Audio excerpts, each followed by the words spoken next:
Shock. Lee Chae-min blames Im Yoon-ah for stealing his heart. What's going on? Hello everyone, a warm shout out from the team at Yahoo Japan News. We're so glad you dropped by. If you enjoy a little celebrity mystery, wrapped in a lot of sweet, silly speculation, please give our YouTube channel a follow and show some love. Your support keeps our gossip engines warm and our snack budgets fully funded. Quick note before we deep dive. Some details in this piece are playful inferences and may not reflect the full reality. Treat it like a cozy, romantic rumor you overheard at a cafe.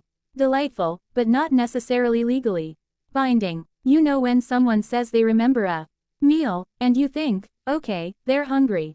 Well, when Lee Chae-min described the premium short ribs Im Yoon-ah made, the room didn't just get hungry, it collectively turned into a rom-com soundtrack.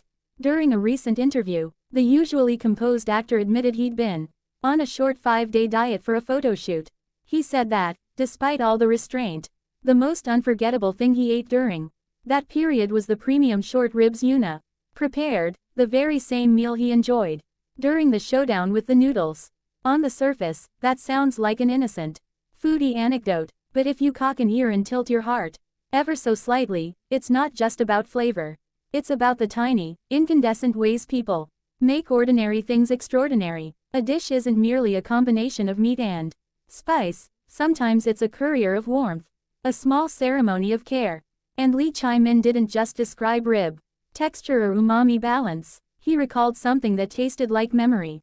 Picture it, a quiet kitchen, steam curling like a shy confession, Yoon-ah plating the ribs with an almost theatrical care. Lee takes a bite, the camera, or the mind's camera, zooms in.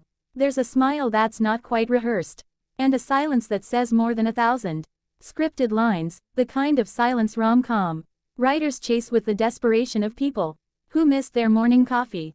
He speaks with a softness the interviewer can't help but notice. There's nostalgia in his voice, and maybe, just maybe, a blush you could see from across Seoul if you were paying attention. Of course, fans immediately did what fans do best. They became part amateur sleuth, part pastry chef. Theories bloomed. Some noted the intimate choreography of sharing a meal during a long day of shoots. Others speculated about who served the noodles, who laughed first, who wiped a stray sauce from an actor's chin, like it was a scene stolen from a summer drama. Social media turned into a gentle tribunal. Was it a purely platonic gratitude for a good cook, or the kind of appreciation that lingers long after the last bite? Let's be clear, public figures eat a lot, and they thank a lot of generous hands. But there's an uncanny power to the phrase, the most delicious thing I remember.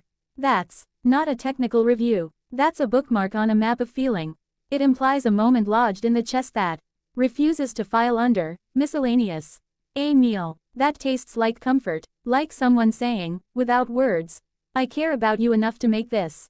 And here's where the romantic silliness meets the detective work. Fans began to imagine the scene not as a short anecdote but as the soft prologue to something bigger, a connection that wasn't announced by press releases but written in 1,000 little gestures. The premium short ribs become a symbol, more than a dish, an emblem of how care manifests physically. Yoon-ah's kitchen becomes an altar to tenderness. Lee's memory becomes the altar's candle, warm and softly smoking with the scent of possibility. There's humor to it, too.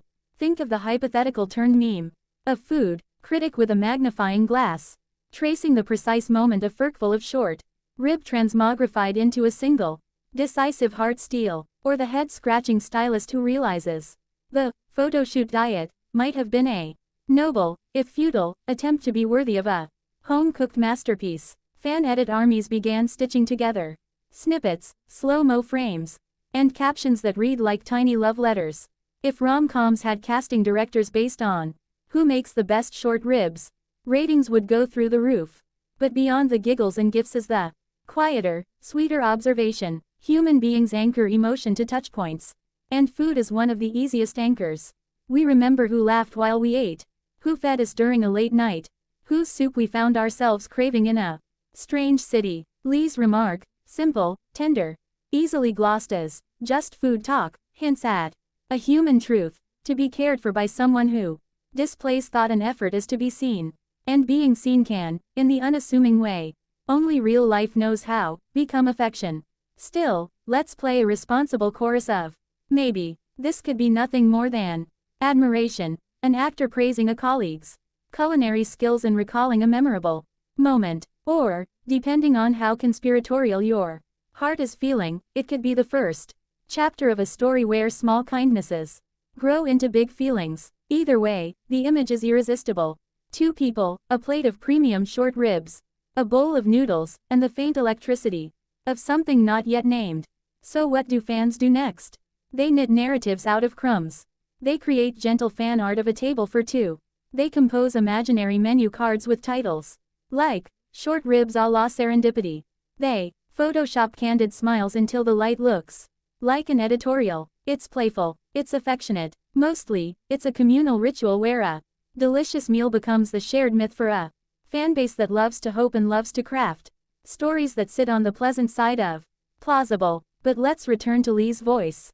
Slightly nostalgic, modest, nearly bashful. He didn't stage a proclamation. There was no cinematic confession. He simply said what he remembered.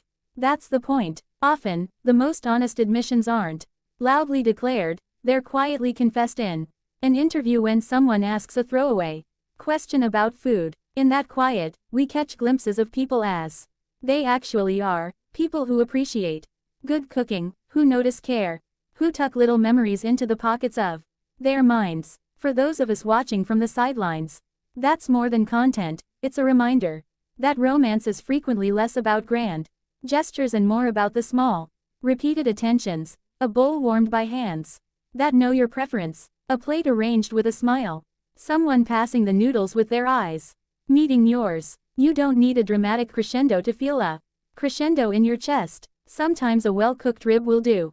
If anything, Lee's admission made us all want to eat more thoughtfully and maybe compliment our friends or secret crushes when they feed us something delicious. It also reminded us that the most appealing scenes in life aren't always staged.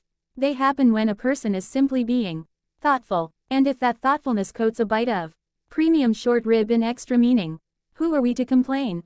So here's our tentative, affectionate, rumor light verdict. Whether this is pure appreciation, a memory sweetened by nostalgia, or the opening of a tender chapter between two people. If you like this little speculation and want more gentle celebrity musings served hot with a side of humor, don't forget to support on YouTube. Thanks for reading, and remember, whether it's premium short ribs or a perfect cup of coffee, cherish the people who make your ordinary taste extraordinary.